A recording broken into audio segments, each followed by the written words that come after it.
तो उसके लिए बाथरूम में जाने की क्या ज़रूरत है, यहीं पर चेंज कर लो। इनफैक्ट मेरे सामने ही चेंज करो। रुद्राक्ष ने कहा तो नैना बस उसकी तरफ देखती ही रह गई। उसे अब शर्म आ रही थी। हालांकि उसके और रुद्राक्ष के बीच में सब कुछ हो चुका था, लेकिन फिर भी इस तरह से उसके सामने खुद कपड़े बदलने पर उसे अनकंफर्टेबल महसूस हो रहा था। जब वो अपनी जगह पर खड़ी रही तो रुद्राक्ष उसके पास आया और उसके हाथों से कपड़े लेकर नीचे टेबल पर रखकर उसके बाथरोब को खोलने लगा। मिस्टर रुद्राक्ष, प्लीज मैं कर लूँगी ना, नैना ने एक बार फिर से कहा। लेकिन तब तक रुद्राक्ष ने उसके बाथरोब को खोल खोल दिया था और फिर कपड़े उठाकर नैना को पहना दिए। नैना खुद में ही सिमट रही थी। उसकी नज़रें रुद्राक्ष पर थीं, जो इस वक्त बिल्कुल एक्सप्रेशनलेस था। हालांकि जब भी रुद्राक्ष इंटीमेशन के टाइम उसे देखता था तो उसकी नज़रें अलग ही होती थीं, लेकिन अब उसकी नज़रें बिल्कुल ही अलग थीं। उनमें लस्ट बिल्कुल नज़र नहीं आ रही थी। कपड़े पहनाने के बाद नैना तैयार हुई और फिर दोनों रूम से बाहर आकर नीचे डाइनिंग एरिया की तरफ आए, जहां पर अब लंच लग रहा था। वर्धन जी और काया जी पहले ही डाइनिंग टेबल पर मौजूद थे। नैना को देखते हुए वो मुस्कुराए। नैना को समझ ही नहीं आ रहा था कि वह उनसे कैसे बात करें। इस तरह से अचानक शादी होने पर उसे सच में कुछ समझ ही नहीं आ रहा था। काया जी उसे देखते हुए बोली, आओ बेटा लंच करो। उसकी बात सुनकर नैना उनकी तरफ जाने लगी, लेकिन रुद्राक्ष ने उसका हाथ पकड़ लिया और उसे अपने साथ बिठाया और बोला, यहाँ पर हस्बैंड वाइफ एक साथ बैठकर खाना खाते हैं। उसी वक्त सुंदरिया और मनु भी वहाँ पर आ गए। उन दोनों की नज़रें नैना पर थीं। नैना उन दोनों को देखते हुए मुस्कुराई, जबकि रुद्राक्ष का चेहरा अभी भी एक्सप्रेशनलेस था। मनु नैना की तरफ देखते हुए बोली, मैंने तो सोचा था आज का खाना नई बहू के हाथों से बना हुआ खाने को मिलेगा, लेकिन यहाँ तो लगता है कि कुछ दिन हमें और इंतज़ार करना पड़ेगा। काया जी ने नैना के सिर पर अपना हाथ रखा और बोली, पहली रसोई की रस ही तो करनी है, जब मर्जी हो जाए तभी कर लेंगे। अभी कुछ दिन इसे आराम से रहने दो। किसने कहा है कि आराम से रहने के लिए पहली रसोई की रस्म को इग्नोर करना चाहिए? रुद्राक्ष ने कहा तो नैना हैरानी से उसे देखने लगी।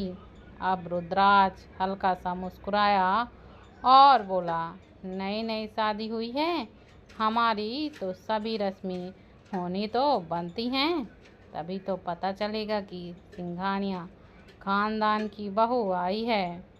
पर मुझे खाना बनाना नहीं आता, नैना ने रुद्राक्ष की तरफ देखते हुए कहा। उसकी बात सुनकर मनु जी हंसने लगी और फिर बोली, मुझे तो लगा था परफेक्ट रुद्राक्ष सिंघानिया के लिए उसकी बीबी भी बिल्कुल परफेक्ट होगी, लेकिन लगता है कि उसे काफ़ी कुछ सिखाने की ज़रूरत है ना रुद्राक्ष? कहते वक्त उन्होंने रुद्राक्ष की तरफ देखा और दोनों के चेहरे के एक्सप्रेशन ही बहुत अजीब थे। रुद्राक्ष सिंघानिया और उसकी बीबी के लिए कुछ भी इम्पॉसिबल नहीं है, और वैसे भी अभी मेरी बीबी की उम्र बहुत कम है। She is my little girls, वरना यहाँ पर लोगों की उम्र बीत जाती है लेकिन उन्हें कुछ भी नहीं आता।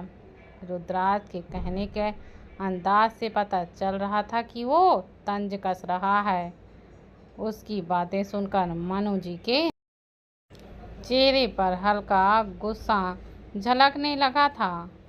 तभी काया जी बोली, तो आज रात का खाना हम नैना के हाथों से बना हुआ ही खाएंगे, खिलाओगी ना? कहते हुए उन्होंने नैना की तरफ देखा तो नैना ने बस हल्का सा मुस्कुराकर अपना सिर हाँ में हिला दिया।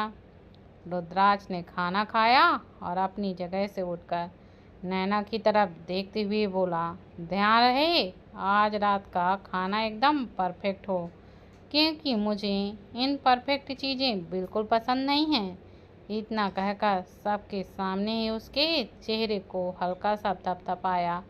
उसके इस तरह से बोलने पर जहाँ नैना को हैरानी हुई, तो वहीं वहाँ पर सबके सामने उसके इतने पास आकर उसे छूने पर उसे शर्म भी आ रही थी।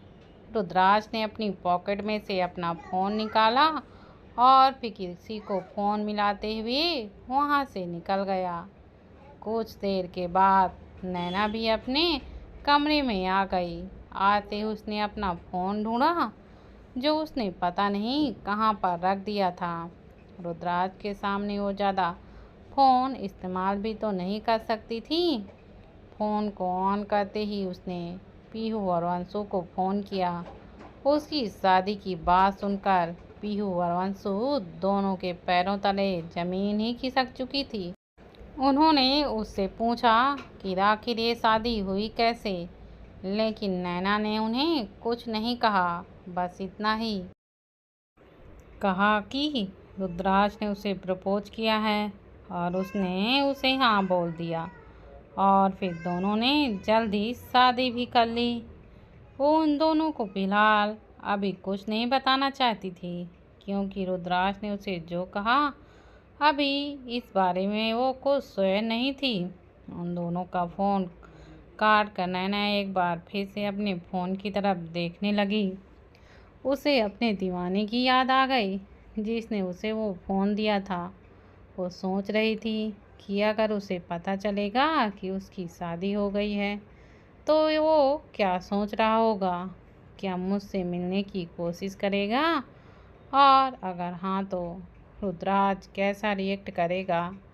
अब तक वो इतना तो जान गई थी कि रुद्राज का गुस्सा बहुत ज़्यादा खतरनाक है, और जिस तरह से रुद्राज उसके साथ बिहेव कर रहा था, उसे ये भी पता था कि वो उसके लिए काफ़ी पॉजिटिव होगा। पता नहीं आगे क्या होगा। सोचकर ही उसने अपना फ़ोन तकिए के पास रखा और आंखें बंद करके बिस्तर पर लेट गई, क्योंकि उसे नींद आ रही थी। रात को रुद्राज ने उसे बिल्कुल भी सोने नहीं दिया था, जिसकी वजह से उसकी नींद पूरी नहीं हुई थी। रुद्राज अपने ऑफिस आया तो करीबन 2 घंटे बाद उसके केबिन पर किसी ने नॉक किया। कम ऑन, रुद्राज ने बिना देखे ही कहा, क्योंकि वो जानता था कि बाहर अभिमान है, क्योंकि पिछले 2 घंटों से अभिमान वेटिंग रूम में उससे मिलने के लिए इंतज़ार जो कर रहा था। लेकिन रुद्राज जानबूझकर उसे नहीं मिल रहा था, जबकि वो कोई काम भी तो नहीं कर रहा था। बस अपने फ़ोन में नैना और अपनी शादी की तस्वीरें देख रहा था, जो अभी अभी उसके पास आई थी। अभिमान अंदर आया और बोला, तुमने नैना के साथ शादी कर ली और हमें बताया भी नहीं। मैं डैड हूँ उसका, और मैं पति हूँ उसका, और मुझे नहीं लगता अब उसे किसी और रिश्ते की ज़रूरत है। रुद्राज ने बिना किसी एक्सप्रेशन के साथ कहा, तो अब तो वो तुम्हें मिल गई ना, तुम दोनों की शादी भी हो गई। अब मुझे क्यों बर्बाद कर रहे हो। तुमने मेरी 2 फैक्ट्रियों में आग लगवा दी, और अब मेरी सारा बिजनेस डील क्यों ख़त्म कर रहे हो। ऐसे तो मैं कंगाल हो जाऊंगा। अभिमान ने हताश होकर कहा। रुद्राज हंसा और बोला, इसकी वजह भी तुमने ही मुझे दी है। तुम्हारे ऊपर मेरी सारी मेहमानियाँ सिर्फ और सिर्फ मेरे लिटिल गर्ल्स की वजह से, लेकिन तुमने ही उसे ही हर्ट कर दिया। तो अब मैं तुम पर इतना मेहरबान क्यों हूँ। मुझसे गलती हो गई थी, प्लीज़ मुझे माफ़ कर दो, अभिमान ने कहा।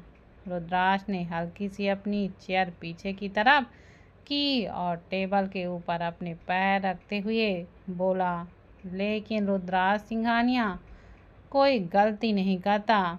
नाउ जस्ट गेट आउट, वरना जिस घर में रह रहे हो उस पर से भी निकाल दिए जाओगे।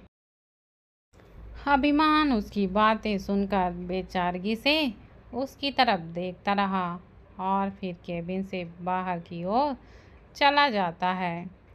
रुद्राज उसके जाने के बाद अपने सामने रखे लैपटॉप पर लगी नैना की तस्वीर देखते हुए बोला, तुम्हारे लिए बहुत पजेसी हूँ मैं। अगर किसी ने तुम्हें जरा सी भी तकलीफ दे तो उसे रुद्राज सिंघानिया से कोई नहीं बचा सकता, फिर चाहे वो कोई भी हो और क्यों ना हो। सिंघानिया पैलेस। मानो जी अपने कमरे में बालकनी में थी और सुंदरिया उसके पीछे खड़ी थी। सुंदरिया उसकी तरफ देखते हुए बोली, तो क्या सोचा है मॉम आपने? उस घर की छोटी बहू आज किचन में खाना बनाने जाएगी तो आप उसे क्या इनाम देंगी? मनु जी मुस्कुराई और बोली, यहाँ इंडिया में खाना बनाते वक्त आग बहुत लगती है और कई बार ये आग घर की नई नवेली दुल्हनों को जलाकर राख कर देती है। सोच रही हूँ एक धमाका सिंघानिया पैलेस में भी कर दूँ। कहते हुए उनके चेहरे पर साते मुस्कुराहट आ गई। सुंदरिया भी उनकी बात सुनकर मुस्कुरा रही थी। शाम होने वाली थी। अभी तक रुद्राज सिंघानिया इंस्टीट्यूट में ही था। वो अपने केबिन में बैठा हुआ नैना की तस्वीरों की तरफ ही देख रहा था कि तभी आज सुबह जिस तरह से नैना उसके सामने थे वो पल उसके दिमाग में घूमने लगे।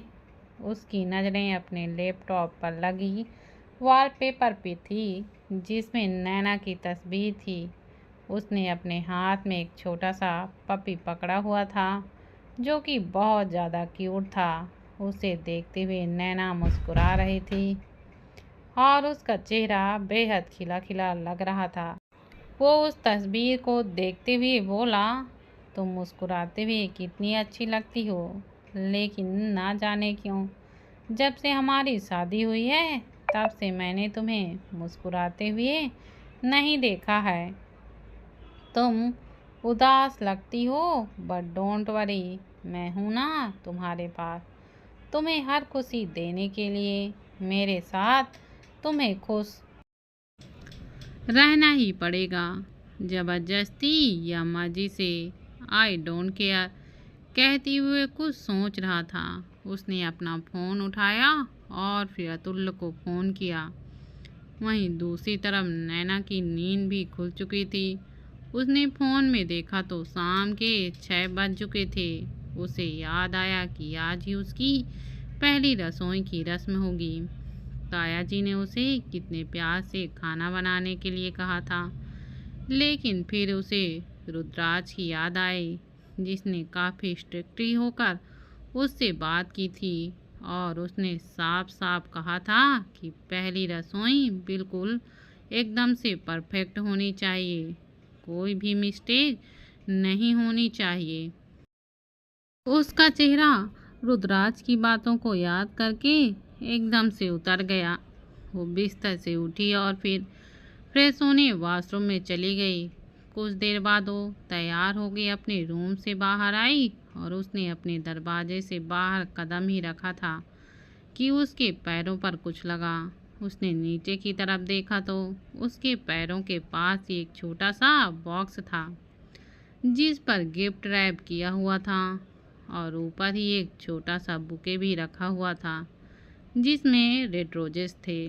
उसने नीचे की तरफ झुककर उन दोनों चीज़ों को उठाया और फिर उसे देखने लगी। वहाँ पर किसी का भी नाम नहीं लिखा हुआ था। उसने वहाँ कॉरिडोर पे देखा जहाँ पर कोई भी नहीं था। वह उन दोनों चीज़ों को लेकर वापस रूम में आई। उन फ्लावर्स को देखते हुए उसे अपने दीवाने की याद आने लगी। ना जाने कितनी ही बार उसे यूं ही रेड रोजेज वाले बुके दिए जाते थे।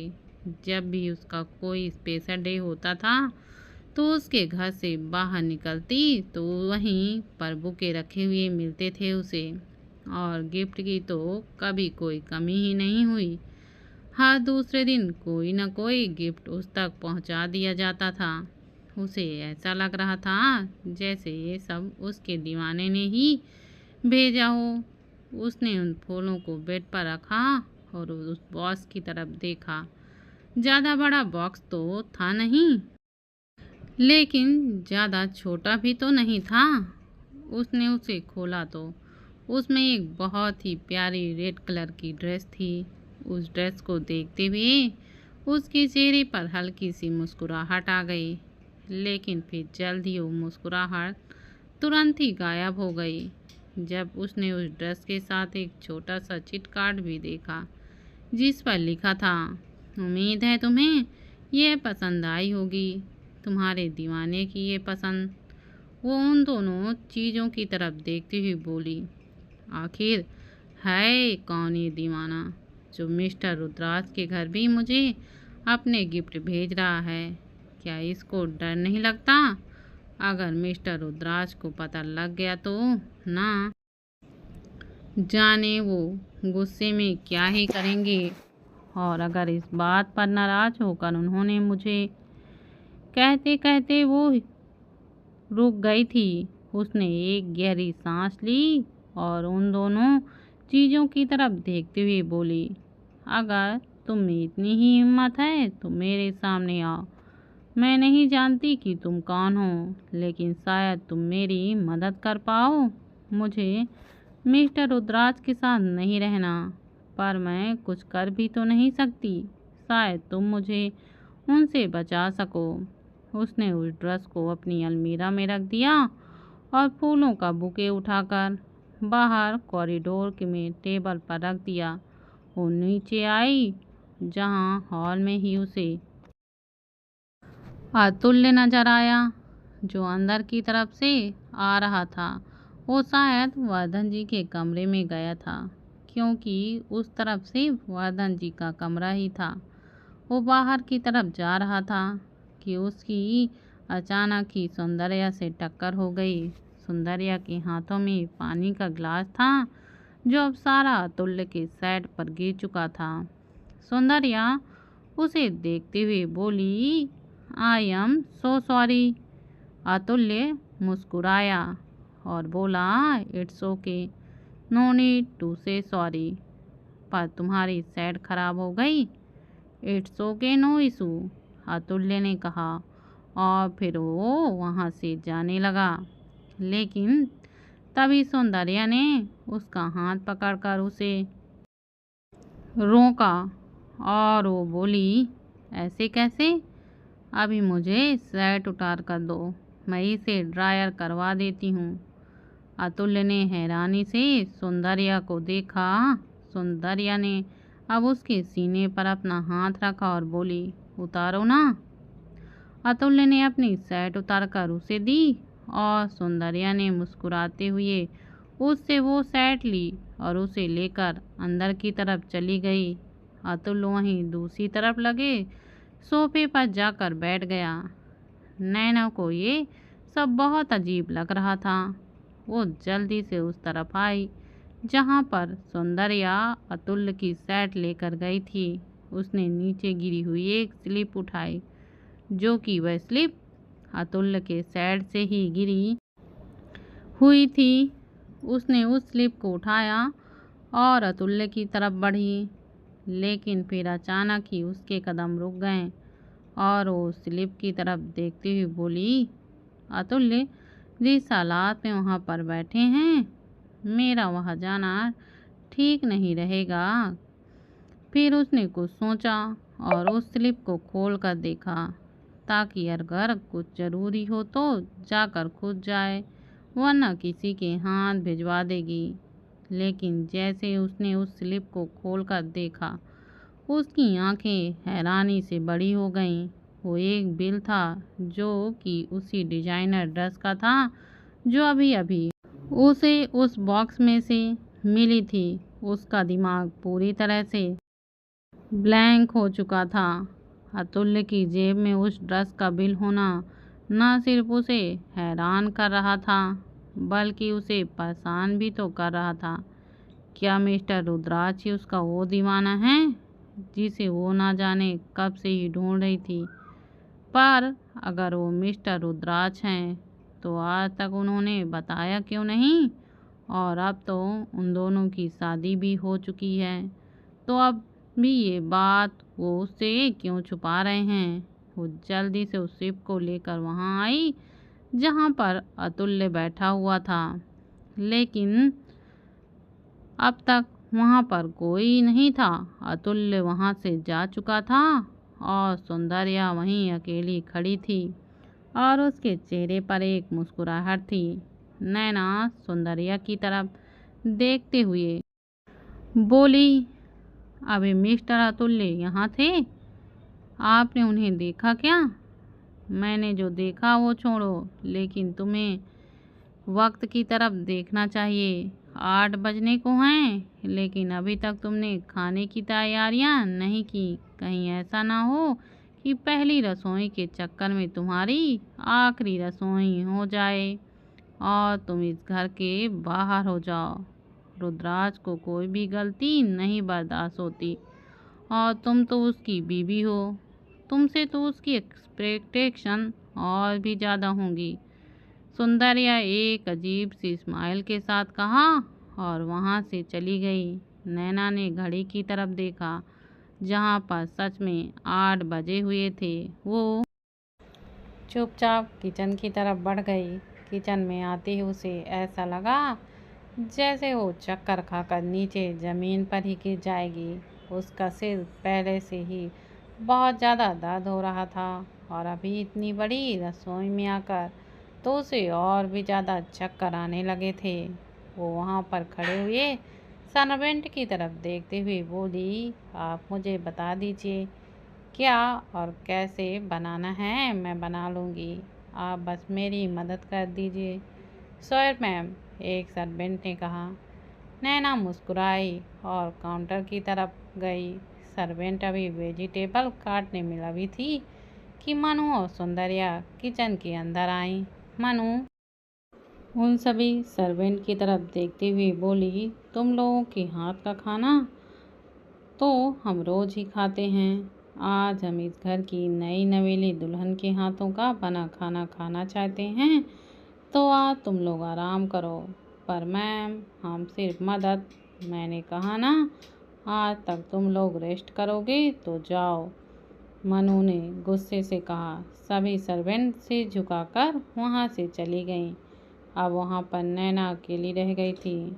मनु अब नैना की तरफ आई। सभी सर्वेंट को वहाँ से भेजने के बाद मनु नैना की तरफ आई और बोली, तुम्हें बुरा तो नहीं लगा ना कि कहीं मैंने सभी सर्वेंट को यहाँ से भेज दिया? नैना मुस्कुराई और अपना सिर ना में हिलाती है वो बोली, नहीं बस फिर ठीक है। वो क्या है ना, अगर रुद्राक्ष को पता चल गया कि तुमने खाना सर्वेंट की हेल्प से बनवाया है तो उसे बिल्कुल भी अच्छा नहीं लगेगा। तुम तो जानती ही हो उसे, आखिर बीवी हो उसकी। उसे सब काम खुद से करना पसंद है कि किसी की हेल्प लेना उसे बिल्कुल भी पसंद नहीं है।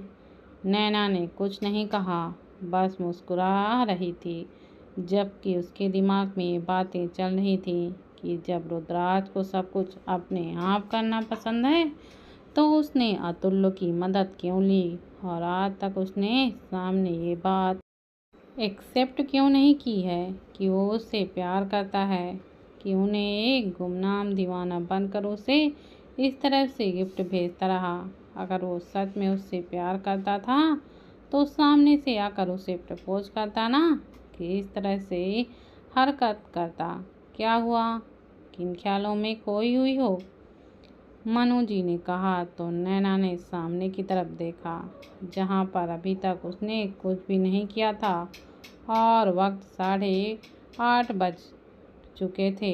सौंदर्या उन दोनों के पास आई और बोली, लगता है तुम्हें सच में कुछ नहीं बनाना आता है। मुझे तो कोई प्रॉब्लम नहीं है, लेकिन रुद्राज को इस बात पर बहुत गुस्सा आने वाला है। मनु और सौंदर्या जानबूझकर उसे डरा रही थी, लेकिन नैना ये बात बिल्कुल नहीं जानती थी। उसे अभी रुद्राज के बारे में कुछ ज़्यादा पता नहीं था, लेकिन इतना तो वो जानती थी कि उसे गुस्सा बहुत ज़्यादा आता है। और ये बात रुद्राज ने खुद अपने मुंह से ही कही थी कि उसे सब कुछ परफेक्ट ही चाहिए। वो उसे नाराज़ तो बिल्कुल भी नहीं कर सकती थी, क्योंकि उसे जल्द से जल्द उस राज तक पहुंचना था जो अभी तक रुद्राज ने उसे नहीं बताया था। वो खाना बनाने के लिए सब्जियां देखने लगी। मनु ने सुंदरिया की तरफ देखा और सुंदरिया मुस्कुराती हुई नैना के पास आई और उसके हाथों को अपने हाथों में लेकर उनकी चूड़ियों को अपनी उंगलियों से छूती हुई बोली, तुम्हारी चूड़ियाँ सच में बहुत प्यारी हैं। डायमंड लगे हुए हैं ना? ज़रूर रुद्राज ने गिफ्ट की होगी। ऐसी चॉइस और ऐसा स्टैंडर्ड सिर्फ उसका ही हो सकता है। उसकी तारीफ भी नैना को खुद पर टोंट लग रही थी, लेकिन सुंदरिया का मकसद सिर्फ उसे टोंट मारना नहीं बल्कि कुछ और था। नैना कुछ कहती उससे पहले ही उसने उसके हाथों को छोड़ा और जल्दी से बोली, अच्छा चलो ठीक है, अब तुम खाना बनाओ, मैं चलती हूँ। अब मैं घर में सर्वेंट तो हूँ नहीं जो यहाँ पर खड़ी रहूँगी। कहते हुए वापस मनु जी के पास आ गए और फिर दोनों ही किचन से बाहर चली गईं। नैना को बहुत अजीब लग रहा था, लेकिन उसने ज़्यादा ध्यान नहीं दिया। बाहर आते ही मनु जी ने जल्दी से सुंदरिया का हाथ अपने हाथों में पकड़ा और उसे सामने की तरफ लेकर आए, जहाँ पर वॉश बेसिन लगा हुआ था। उन्होंने उसके दोनों हाथ धुलाए और फिर खुद हाथ धोए। सौंदर्या मनु जी की तरफ देखती हुई बोली, पक्का वो पाउडर काम तो करेगा ना? अरे मनु के वास से कोई आज तक बच पाया है क्या जो अब बचेगा? वैसे भी मैं तो बिना किसी माचिस के भी आग लगा दूं। ये तो कहते कहते वो एकदम से चुप हो गए, लेकिन उनकी सातिर मुस्कुराहट बहुत कुछ कह रही थी। नैना ने सारी तैयारियां कर ली थी, बस अब खाना पकाना रह गया था, जो उसे अच्छी तरह से आता तो नहीं था, लेकिन यूट्यूब पर उसने काफ़ी कुछ सर्च की कर लिया था। उसने गैस पर बर्तन रखा और फिर उसमें थोड़ा सा तेल डालकर गैस जलाने के लिए लाइटर अपने हाथों में लिया और गैस ऑन किया। लाइटर से आग लगाते ही अचानक वो आग एकदम से जल उठी और नैना के चेहरे तक आई, लेकिन नैना ने अपने हाथों को आगे कर लिया था, पर उसके हाथ बुरी तरह से झुलस गए थे और उसके हाथों में पहनी हुई चूड़ियाँ में भी आग लग चुकी थी और उसके हाथ जलने शुरू हो गए थे। वो ज़ोरों से चिल्लाई। बहुत ज़्यादा जलन के कारण वो एकदम तड़प रही थी। जल्दी से भागती हुई वो पानी के टैप तक गई। जलन की वजह से वो लगातार चीख और चिल्ला रही थी, लेकिन तब तक उसके हाथ बहुत ही ज़्यादा जल चुके थे। उसने पानी के नीचे अपने हाथ किए और आग बुझाने की कोशिश करने लगी, लेकिन आग तो बुझ गई और उसके हाथ बुरी तरह से झुलस चुके थे। उसकी चीखें सुनकर बाहर खड़े सर्वेंट वहां पर आ गए और कुछ ही देर में काया जी और वर्धन जी भी वहां पहुंच गए। नैना की आंखों से लगातार आंसू बह रहे थे। काया जी ने जल्दी से उसके दोनों हाथों को पकड़ा और वह हाथों को देखने लगी। आग की वजह से उसकी पूरी स्किन जल चुकी थी, जगह जगह पर लाल छाले हुए थे। नैना वक्त रहते पानी के नीचे अपने हाथ नहीं करती तो ये हादसा और भी ज़्यादा गंभीर हो सकता था। काया जी नैना के हाथों को अपने हाथों में पकड़े हुए उसे बाहर लेकर आई।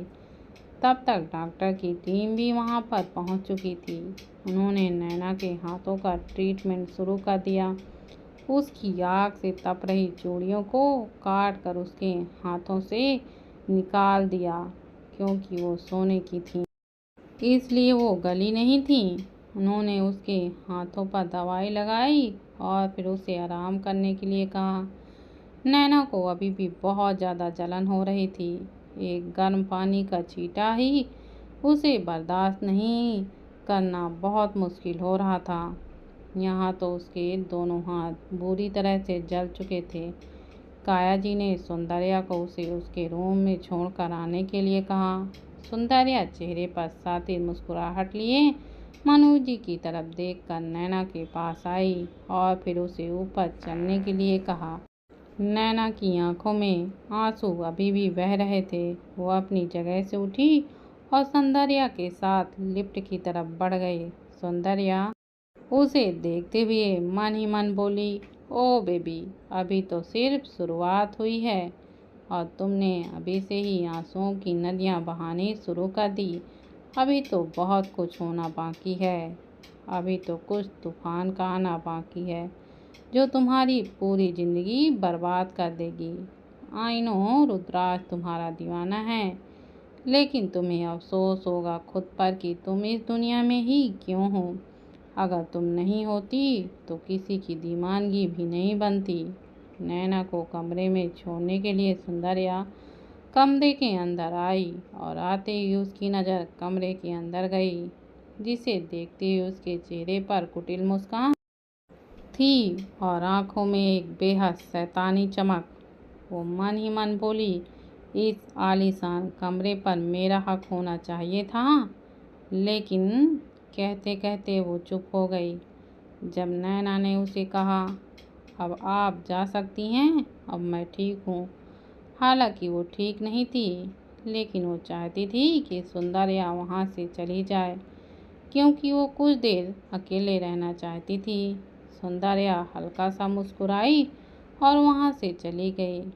उसके जाने के बाद नैना बेड पर औंधे मुंह लेट गई और जोरों से रोने लगी। जलन से ज़्यादा उसे तकलीफ अपने दिल में हो रही थी। देखती ही देखती उसकी पूरी ज़िंदगी बदल गई और वह कुछ नहीं कर पाई। जब से उसकी रुद्राज से शादी हुई है, तब से उसकी हर एक सांस उसे घुटन जैसी महसूस होती थी। लेकिन फिर भी उसके दिल में एक उम्मीद थी कि शायद वो इन सब से बच सकती है। बस एक बार वो उस रात तक पहुंच जाए और उसके बाद शायद उसकी ज़िंदगी एक बार फिर से पहले जैसी हो जाए।